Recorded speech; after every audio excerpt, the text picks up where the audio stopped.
What up, y'all? Welcome back to the Ash Vibe Show. My name is Malik Harris. I am a writer and a creator, and especially writer and creator of a connected universe called the Ashverse.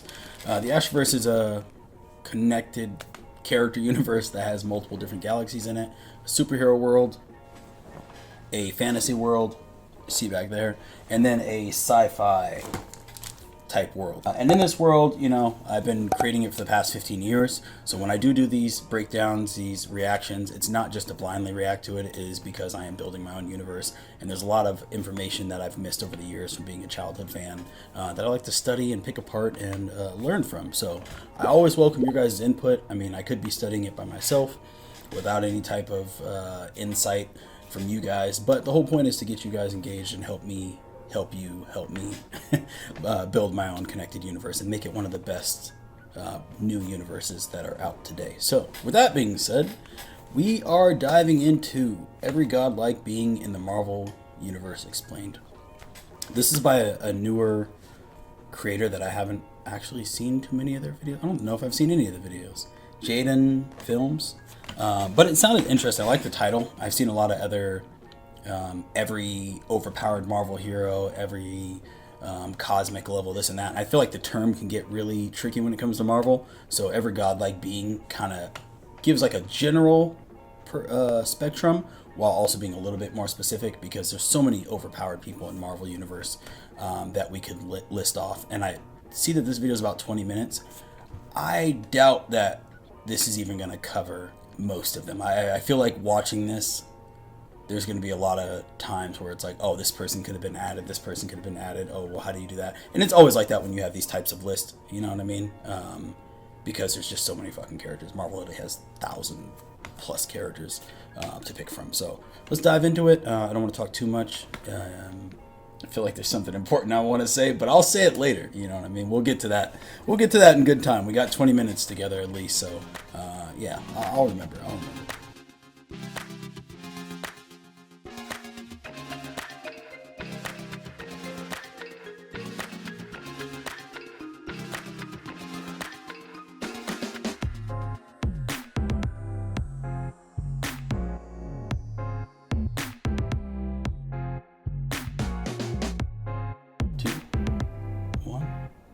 The one above all is the supreme being within the Marvel Universe, Yes. standing as the ultimate source. Oh, that's a crazy image. Is that what he looks like? I don't think I've ever seen the one above all. I gotta. If you see me also taking notes, I know we just fucking started, but if you see me taking notes, it's because I'm taking notes on things that I want to research later, as well as like tidbits and things that remind me of my universe, or things I want to expand on. So, don't mind me. Of creation, life, and cosmic order, regarded as the omnipotent, omniscient, and omnipresent force behind all existence. The one above all transcends time, space, and dimensional boundaries. That's what I thought he looked Unlike other cosmic entities that embody specific aspects of the universe, the one above all exists beyond all forms and functions as the singular, supreme architect of the multiverse, rarely appearing in Marvel narratives. The one above all is deliberately surrounded in mystery, often represented symbolically rather than directly. When manifestations do occur, they are usually brief, often taking the form of a humble figure imparting wisdom or guidance to characters at pivotal moments. In one appearance, the one above all comforted Peter Parker during a moment of grief, highlighting the being's role not only as a cosmic creator, but also as a compassionate overseer. Some interpretations suggest that the one above all serves as a metafictional representation of the creators and writers of Marvel itself, highlighting the entity's absolute authority over all stories and characters.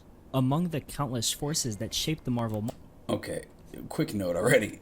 I was wondering why they showed the Living Tribunal within the one above all's like image gallery. It was making me feel like, you know, I'll wait before I make any assumptions. I'll wait. Multiverse. None embody justice as fully as the Living Tribunal. This cosmic entity exists to safeguard the balance between good and evil, as well as order and chaos across every universe. Transcending time and space, the Tribunal functions not as a god, but as a judge, an entity beyond emotion, allegiance, or mortal comprehension. Its form is symbolic, with 3 faces, known as equity, necessity, and vengeance, each representing an aspect of perfect judgment. Only when all three are in agreement does the tribunal act, ensuring that no decision is made without absolute balance. With that being said, the Living Tribunal does not involve itself in trivial affairs. Its presence is reserved for matters of multiversal consequence, such as realities collapsing or cosmic laws being violated. The tribunal operates with authority granted directly from the one above all, the only entity that surpasses it. When necessary, the Living Tribunal has judged entire universes, stripped individuals of cosmic power, and even erased threats from existence entirely. Its decisions are final, beyond appeal or resistance. In rare circumstances, the tribunal has appointed mortal beings to act as its agents, granting them immense responsibility to carry out its will on a smaller scale. The Living Tribunal remains a mysterious but constant presence in the fabric of Marvel's cosmology. Not driven by ambition or morality, it represents pure balance, a necessary force, ensuring that the design of existence remains intact. Eternity is the living embodiment of the Marvel Universe itself, a vast, incomprehensible force that personifies all of time, space, matter, and energy. Represented often as a humanoid silhouette filled with galaxies and stars, Eternity exists outside the confines of mortal understanding, operating on a scale far beyond planetary or even multiversal concerns. Eternity coexists alongside other primal forces such as infinity, death, oblivion, and the Living Tribunal. Where others govern aspects of existence, Eternity is existence. Every moment, world, and dimension resides within him. He does not typically interfere in lesser conflicts, but when the fabric of the universe is endangered, be it through cosmic imbalance, existential threats, or the distortion of time and reality, he has acted decisively. He has summoned champions, empowered beings such as Doctor Strange, and confronted cosmic threats including Thanos, Dormammu, and the Beyonders. Although immensely powerful, Eternity is not omnipotent. He can be challenged, restrained, or even wounded under certain circumstances, especially by beings wielding reality-warping artifacts like the Infinity Gauntlet, or by multiversal scale forces. Still, his existence is essential, as without him, the universe would cease to have structure or continuity. Eternity often speaks in cryptic, poetic language, reflecting his vast perspective and detachment from linear thought. Despite his grandeur, he occasionally displays a form of empathy towards sentient life, recognizing its role within the larger whole. While Eternity represents the totality of space, Infinity is the embodiment of all time and endless possibility within the Marvel Universe. She is not a god, but a cosmic constant, an abstract force that transcends mortality and physical form. Often depicted as a graceful cosmic figure, cloaked in starlight, Infinity mirrors her brother Eternity, with whom she shares dominion over all that exists. As a fundamental entity, Infinity exists beyond the physical universe, embodying the endless flow of time and existence. She governs the forward momentum of events and the infinite branching paths of reality, ensuring that time itself unfolds in harmony with the cosmic order. Together with Eternity, she forms the dual essence of the universe, space and time in perfect balance. While she rarely intervenes directly, her influence can be felt in moments of crisis or when time itself is threatened. She has on rare occasions communicated with mortals or lent her power to preserve the cosmic balance, often through avatars. Although immensely powerful, Infinity does not act impulsively. Her decisions reflect the vast scale on which she operates, considering consequences not in years or centuries, but in eras and eons. She has stood as both witness and judge in conflicts that could fracture time itself, from multiversal collapses to the misuse of artifacts like the Infinity Stones. Without her, time would shatter and the cosmos with it. Death is a sentient... Okay, just because those three are so high up there, I'm trying to, are there any stories that aren't older? Obviously I have I don't have Infinity Gauntlet up here. I had Infinity Gauntlet. Oh. Yeah, obviously I got Infinity Gauntlet, I got Infinity. I actually haven't went through Infinity all the way, so if I say something that, doesn't line up or that I don't have some type of knowledge that's in the Infinity graphic novel, it's because I've been going through this whole Jonathan Hickman, Brian Michael Bendis 2004 Silver Age up to now time period, so a lot of those things, the Planet Hulks, obviously Civil War, just re-going through those and reading all those graphic novels. So this is like an ending point for me that I'm just at this point, you know what I mean? So don't, try to crucify me in here and be like, how do you have that in the back, But when it comes to those three, are there other stories that they are a part of outside of the Thanos stuff, like Infinity Gauntlet and stories of that nature? Because I feel like I never see these characters, whether it's animated cartoons, whether it's comic books. And granted, I'm going through the entire timeline because I was trying to find like a reading order, which is it's always kind of tricky with Marvel, trying to find a good definitive reading order, especially when you have like things like Civil War main plot line, and then you have all the side stories. Like I'm going through the Wolverine Civil War, a whole completely separate thing. So it's always kind of hard finding like a good timeline. And I went through, skipping I guess like Platinum era comics. I went through Gold era and like at least tracked through all those different comics and saw what the order was, and then I got like 3/4 way through Silver, going into Bronze. But I feel like, even then I feel like that's where they would pop up, which I never see them, and I don't feel like they're in any new stuff. But if they are, let me know, because it'd be good to fill in those gaps and kind of get more info on them, because Infinity and Eternity, I have no idea. I know who Living Tribunal is, one above all, but we're in like deeper depths right now for me. So Death, obviously, she's in a bunch of the stuff with Thanos, and they actually just had her in the Agatha All Along. They introduced her in the MCU in a way. I don't know how that's going to tie to everything else, but so I've seen her. I know who she is very well. An eternal force. She is the quiet inevitability that follows creation, existing as one of the foundational constants that govern reality. While feared by mortals and respected by cosmic beings, Death herself remains detached and committed to her purpose. Often depicted as a shrouded female figure, sometimes beautiful, Death is neither malevolent or benevolent. Her role is not to punish, but to maintain the balance of existence by ensuring that all things, from the smallest organism to entire galaxies, have an end. What sets Death apart is her influence across all planets of reality. Gods, mutants, aliens, and cosmic titans alike must eventually answer to her. She has remained an object of obsession for many, most famously Thanos, who fell in love with her and committed unspeakable acts in a desperate attempt to gain her favor.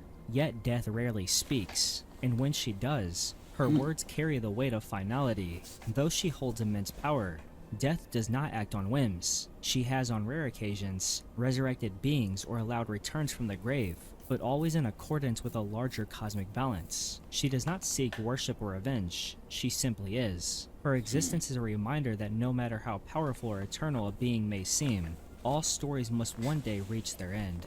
Long before creation, time, matter, or thought, there was Oblivion.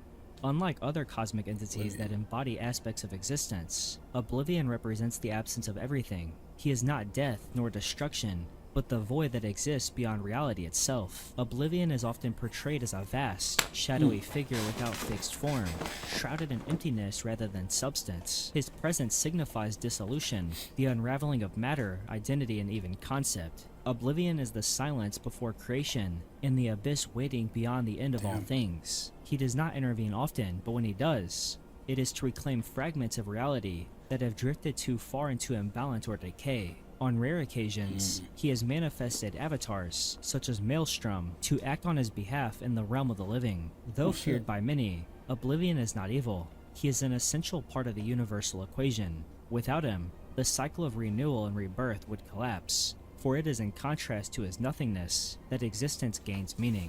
Galactus is one of the most powerful cosmic entities in the Marvel Universe. Originating from a time before the current universe, Galactus was once a mortal named Galan from the planet Ta, which existed in the universe that preceded the Big Bang. As that universe collapsed, Galan merged with the sentience of the cosmos, emerging in the new universe as a being of immense power and purpose. Known as the Devourer of Worlds, Galactus sustains his existence by consuming the life force of entire planets. He travels the cosmos in his immense starship, often preceded by heralds such as the Silver Surfer, who scout for suitable worlds to feed his hunger. Though often perceived as a villain due to his destructive nature, Galactus is not inherently evil. He is a force of cosmic balance, representing a necessary aspect of the universe's cycle of death and rebirth. Galactus has clashed with numerous heroes, including the Fantastic Four and the Avengers, yet he has often been portrayed as a reluctant destroyer burdened by his eternal role. Over time, various cosmic beings and civilizations have sought to destroy, manipulate, or worship him, viewing him as either a threat or a god. Despite his overwhelming power, Galactus has faced moments of vulnerability, including periods of starvation and temporary defeat. In more recent storylines, Galactus has occasionally allied with heroes to confront greater threats, suggesting a complexity beyond his destructive facade. Emerging from a realm outside the known... Okay, are we going in order of most powerful entity downward? Because that's what it's seeming like, starting with the one above all, and then obviously you can get to like the one below all, and there's like other cosmic entities that I can think of that can fit in between this, but it seems like it's kind of starting from the top and going downward. Let me know if that's true as we go through this list, because maybe especially with all this what we've went through so far, a lot of this is new detailed information to me. Galactus death. Let me know, because I'm over here just learning right now. Multiverse. The Beyonder is a being whose power once surpassed that of the entire Marvel cosmos combined. Neither god nor mortal, he originates from a dimension known simply as the Beyond Realm, an existence fundamentally different from the fabric of known reality. The Beyonder's power is virtually limitless. Upon observing the Marvel Universe, he became fascinated by concepts such as desire, identity, and conflict. This curiosity led him to orchestrate the event known as the Secret Wars, where he transported heroes and villains to a constructed world called Battleworld, forcing them to confront their deepest ambitions and fears. Through this experiment, the Beyonder sought to understand the nature of power, free will, and human complexity. Unlike cosmic abstracts such as eternity or death, the Beyonder operates without a defined role in the universal order. His existence defies the laws of balance, which makes him both fascinating and dangerously unpredictable. At his peak, he could easily warp reality, destroying galaxies, resurrecting the dead, and nullifying cosmic entities. Over time, the Beyonder evolved from a near-omnipotent outsider into a more self-aware being, grappling with questions of purpose and limitation. At different points in continuity, he has been retconned as a member of the Beyonders, a race of powerful entities, responsible for catastrophic multiversal incursions. Though his power has changed depending on which story he appears in, the Beyonder remains one of the most interesting forces in Marvel history. The Celestials are among the most ancient and intriguing cosmic entities in the Marvel Universe. Their arrival predates most known civilizations, and their influence has shaped the evolution of entire species, including humanity itself. Mysterious in purpose, and near unfathomable in scale, these colossal beings are the architects of life, death, and cosmic order across countless galaxies. The Celestials are rarely seen, yet their presence is always profound. It was the Celestials who once visited Earth in prehistoric times, conducting genetic experiments that led to the creation of both the Eternals and the Deviants, altering the course of human destiny forever. Their motivations remain largely mysterious. They are not benevolent guides, nor malicious tyrants, but rather cosmic gardeners, planting, pruning, and sometimes destroying entire civilizations to maintain a larger balance. Their judgments are final, and their actions are irreversible. Throughout history, the Celestials have returned to observe their works. When they deem a world unworthy or unstable, they do not hesitate to destroy it. Despite their silence, their actions ripple through the multiverse, sparking wars, awakening powers, and rewriting destinies. The full scope of the Celestials' agenda remains a mystery. Are they instruments of creation, stewards of cosmic evolution, or simply ancient scientists executing a vast experiment? Whatever the answer, one truth remains. When the Celestials appear in the sky, the fate of entire worlds hangs in the balance. The Watchers are one of the oldest... Damn, it's going to be crazy to see them dive deeper into the celestial realm of the Marvel Cinematic Universe, because obviously they've showed like dead celestial on the planet, and they've hinted at other things through Eternals and whatnot, and they're supposed to make the Eternals too, and then all this stuff happened with them not going on to that, which thinking about just the power structure and just how high up these entities are, and just how much we haven't even uncovered on a ground level. Like just recently getting into things like characters like the Sentry, and they're still being like Hyperion, and certain people who are like very Superman like figures but are not celestial god like figures like that. I feel like there's just so much more work that you kind of have to do establishing these characters to be able to even fathom the power of other characters. You know what I mean? That's not like it's a gripe, but like that's always kind of the dilemma you run into with a character like Galactus, because he is just so powerful that a lot of times when you bring him into a movie and then he's the antagonist and then he loses at the end of it, it's almost just like by 4 characters out of the entire Marvel universe. It's just like, was he really that strong? You know what I mean? It kind of makes you question. I think the new Fantastic Four movie did a great job of not making him like a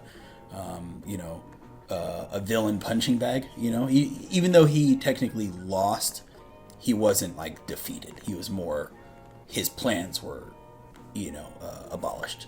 So, or thwarted, or whatever you want to say. But yeah, so it's always very interesting. The Watchers is cool, like in What If series and stuff like that. But even then, right? Like they're super powerful.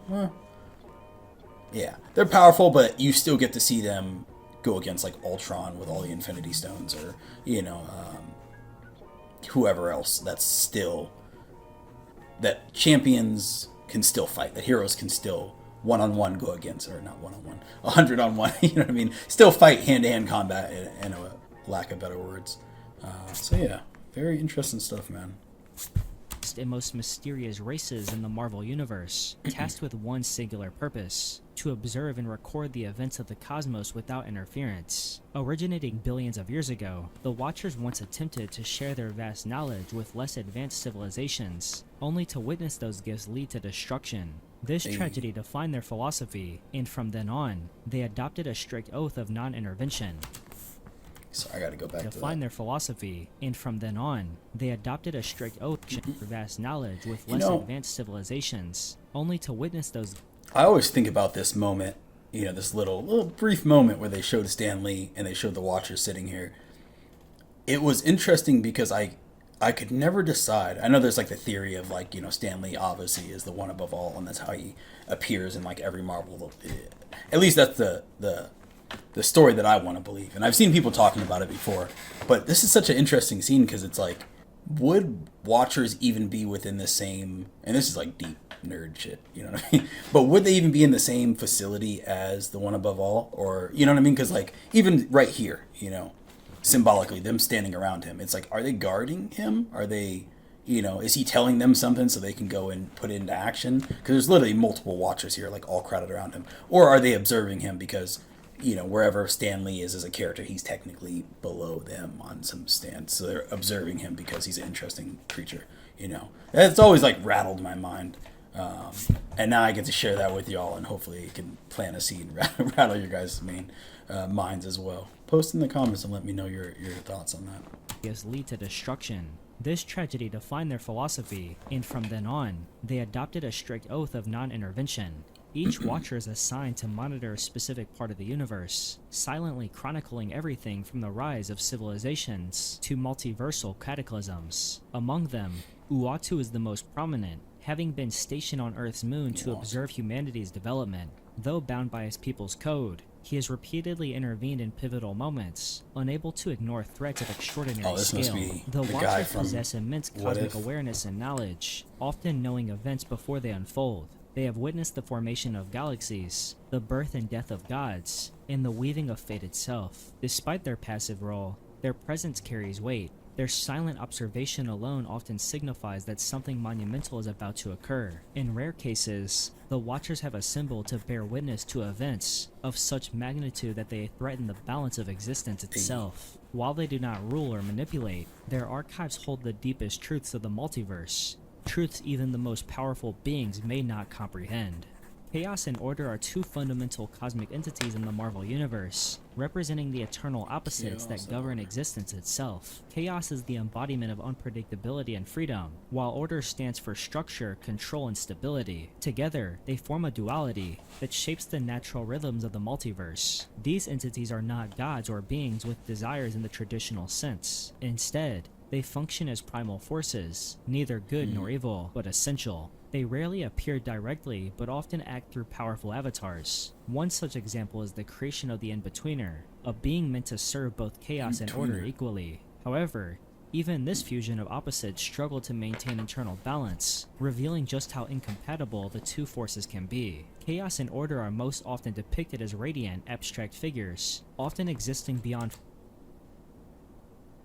Damn, is this Odin right here? Well, I guess, yeah.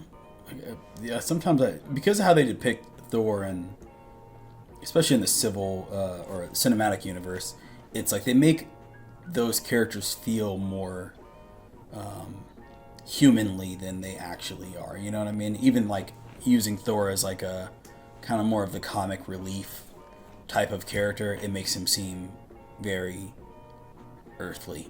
You know what I mean? Compared to Odin, or compared to what they should be, or Odin is depicted as in like the comic book universe, like being up here with all the rest of these fucking godlike beings. You know what I mean? So very interesting. I also like how, even though it almost could feel like a lot of these godlike entities are a derivative of the Living Tribunal, because they're all essentially somehow involved with being yin and yang, balance to the universe.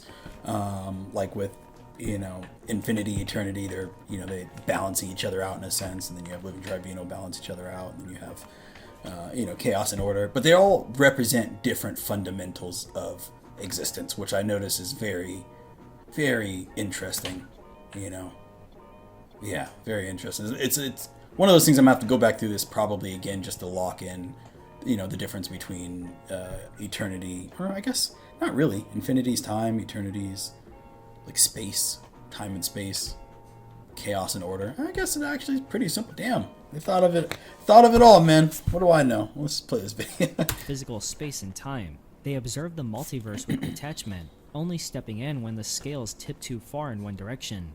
Though they almost never intervene in mortal affairs, their influences fell everywhere, from the collapse of galaxies to the mortal choices of individual beings. Without chaos, there would be no innovation or evolution. Without order, nothing would last, and all would dissolve. The push and pull between them is what keeps the universe alive and in motion.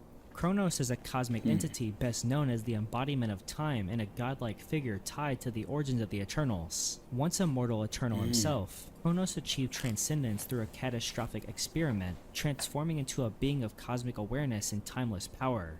Originally a brilliant scientist and philosopher, among the Eternals of Earth, Kronos sought to understand the deeper structure of the universe. His most daring experiment, an attempt to study the essence of time and cosmic energy, resulted in a massive explosion that disintegrated his physical form.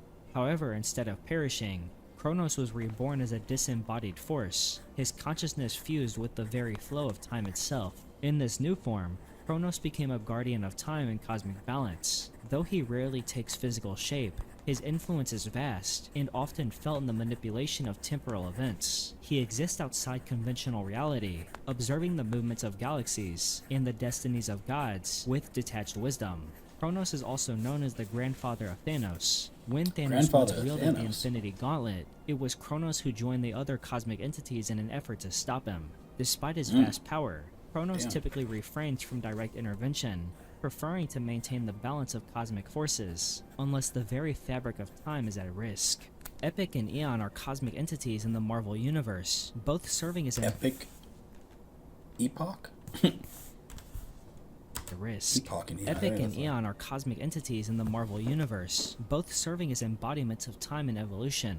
They are caretakers of cosmic awareness, each continuing the legacy of guiding and empowering those destined to protect the balance of existence. Eon, the elder of the two, was one of the first abstract beings created by Eternity to assist in the maintenance of universal order. Bro, what the fuck? What in the abomination? What the fuck? Jesus Christ. Out of all these godlike figures, this one just seems a little bit... leaving me a little disgruntled, I'll say. Jesus fuck.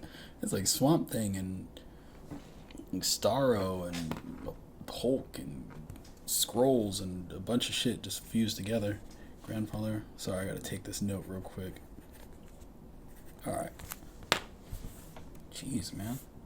the first abstract beings created by eternity to assist in the maintenance of universal order. Eon served as the guardian of the cosmic axis and was closely associated with the concept of time as it relates to life and growth. Among Eon's most significant roles was selecting and mentoring the protectors of the Jesus, bro. It looks even worse than it did. Who drew this, my nigga? I need to know who drew this. This is unacceptable. This is a fucking log with hair. And, like, oh, man. I couldn't imagine working at the office and then bringing this to my editor. Like, yeah, so I just came up with one of the new Guardians of the Universe. This shit is crazy. and growth. Among Eon's most significant roles was selecting and mentoring the protectors of the universe, champions granted the quantum bands, and tasked with defending reality itself. It keeps getting worse every image. This looks like a baby's head.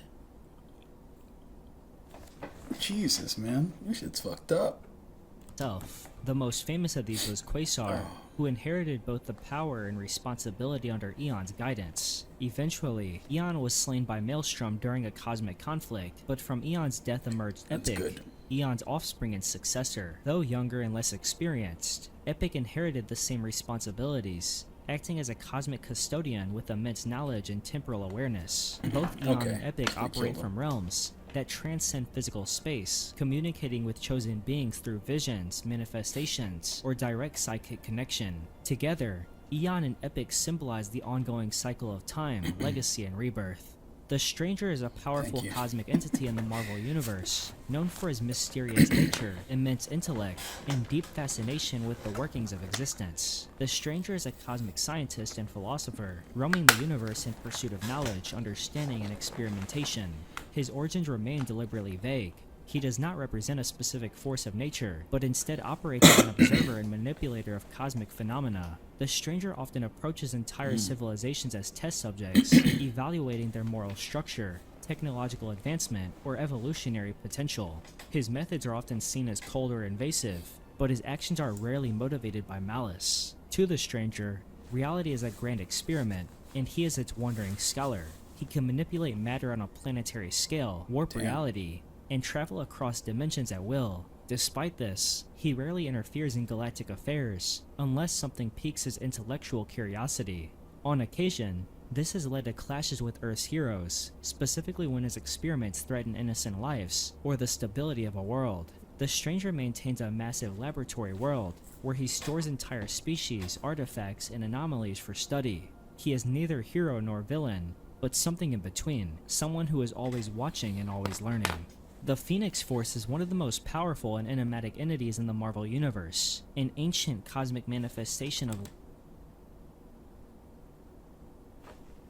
life, death, and rebirth. Neither hero nor villain, it is a fundamental force of nature, representing the spark of creation and the fire of destruction in equal measure. Wherever life exists, so too does the Phoenix, watching, waiting, and occasionally intervening in ways that reshape entire realities. The Phoenix Force is a primal force, older than most galaxies and connected to the very fabric of existence. It is drawn to beings of great potential, often merging with them to fulfill its purpose. Its most iconic host is Jean Grey, whose bond with the Phoenix has triggered some of the most cataclysmic events in Marvel history, including the infamous Dark Phoenix saga. The Phoenix Force is not bound by morality. It can act as a protector, nurturing evolution and rebirth, or as a destroyer, reducing worlds to ash to cleanse them of stagnation. It is known to incinerate threats to universal balance, yet also to grant incredible power to those it deems worthy. Its symbol, a fiery bird, is more than myth. It is an echo of its eternal cycle. When bonded with a host, the Phoenix amplifies its ambitions to godlike levels, granting control over matter, energy, time, and even life itself. But with that being said, this power comes at a cost. The host's will must remain strong, or risk being consumed by the force's overwhelming nature. Thank you very much for watching this video, and if you enjoyed, make sure to leave a like. Comment down below your thoughts on any of the godlike Marvel entities I discussed in this video, and subscribe if you would like to see a part 2 or more videos like this one. Thank you again, and goodbye. It's interesting because I assume that Jaden Films, I assume that was Jaden talking, and then now it just occurred to me, like, even in the beginning of the video, I was like, is this AI? Like, is the artwork going to be all over the place? Is it going to be a bunch of, you know, misinformation and stuff like that? But no, I feel like that was pretty good. I mean, granted, these are all, like, the highest of highest beings, and it was very specific to every godlike being. I mean, once you get down to, like, that Phoenix Force level, I think that's probably the best stopping point from what I know, just because yes, there's a lot of other overpowered characters, and I thought about diving into another video. Oh wait, is this it? Oh wow. Oh, this is the other. That's a coincidence. Yeah, I thought about diving into this every overpowered Marvel character explained in 17 minutes. That was the first one I looked at, and I was just like, is that specific enough? I might even do that in a part 2 of this, just to see, you know, who knows. I feel like that just did a very good job, but I feel like there's so many overpowered characters, like, especially once you get down to Phoenix Force, and you kind of go into, like, the, you know, I guess more like most human-like overpowered characters. Yeah, I feel like that's a whole other conversation, right? Because then you go into, like, Wanda, you go into, like, Doctor Strange, like different variants of Doctor Strange. You know, there's so many different characters. Doctor Doom is crazy up there, Mephisto. But those are all, like, more tangible from, like, an earthly realm. I feel like those characters that they just showed were specifically god characters, not just overpowered. So, yeah, there's a lot of characters in Marvel Universe. So, yeah, if you guys want me to do a part 2, I will definitely be doing that. Shit, honestly, I'm probably going to do it regardless if you guys want me to do it or not, because I think it's an interesting topic. This video specifically, I'm wondering how it's going to do 17 minutes, because, yeah, that last video was 20 minutes, and that went through a lot of people. So the fact that they're starting with the one above all, and then, yeah, where does that even go? Is it just the same thing? Who knows, man? A lot of content coming up recent days. I'm doing a lot of writing. I just got done, like, traveling around for, like, conventions for the Ashverse. We were in Florida this year, Portland, Washington, San Francisco, just came back from there, Miami and Orlando, just all kinds of places. And we have been for, like, the past 2 years. Originally, I created this 15 years ago as a kid. Wrote my first novel when I was 14, got it published when I was 18.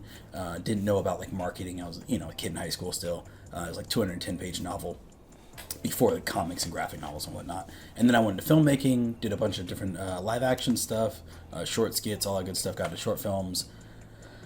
Made a film called Neutropia, took it to a bunch of film festivals. It's actually what that graphic novel in the back is based off of. Took it to a bunch of film festivals, won awards in, like, Australia, Rome, New York, LA, and stuff like that.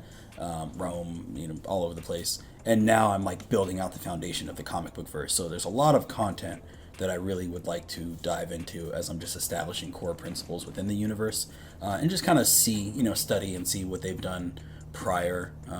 You know, I already have all my own concepts. I have, like, you know, 50 folders of characters and, you know, cosmic entities and beings and things like that. But it's always nice seeing some of this stuff ironed out, because it does get very complex. If you guys are writers, artists, comic book creators, you guys understand. And I appreciate you guys. If you guys actually want to join our Discord, we have a bunch of cool stuff over there. Not just for, like, our original content and whatnot, but more so just fan communities. You know, we have a big League of Legends community, big Discord community for Warhammer, anime, you know what I mean? So a lot of cool things going on, but I really want to build up the comic book space so I can have more of those conversations. You know, as I'm building the universe, there'd be certain things I would like to, you know, just ask the community that are more comic book, Western comic book specific, you know? So if you guys are fans of all that, if you guys are super nerds, if you guys are diving into, you know, shit like this, and you guys actually enjoy what I'm talking about, and you're not like, this fucking nerd, then yeah, go ahead and head over to that Discord and become a part of the tribe. Come vibe with the tribe over there. So there are other videos, if this is your first video, where I am with the tribe, me, Mac, potentially other guests and other people. We've evolved over the past couple of years as far as, like, what our group looks like. But it's a tribe, so it's always growing and expanding. But if you want to be a part of that, maybe we can phone a friend, you know, get you guys in a video or something like that, get your input, shout you guys out. Hit that Discord, and yeah, again, I'm doing a lot of content too, so if you want to see things ahead of time, Patreon and YouTube memberships. I'm posting a lot of videos in this month of December, just trying to get ahead for next year. So, all right, that's all I got. All right, y'all. Appreciate you. Much love. Peace.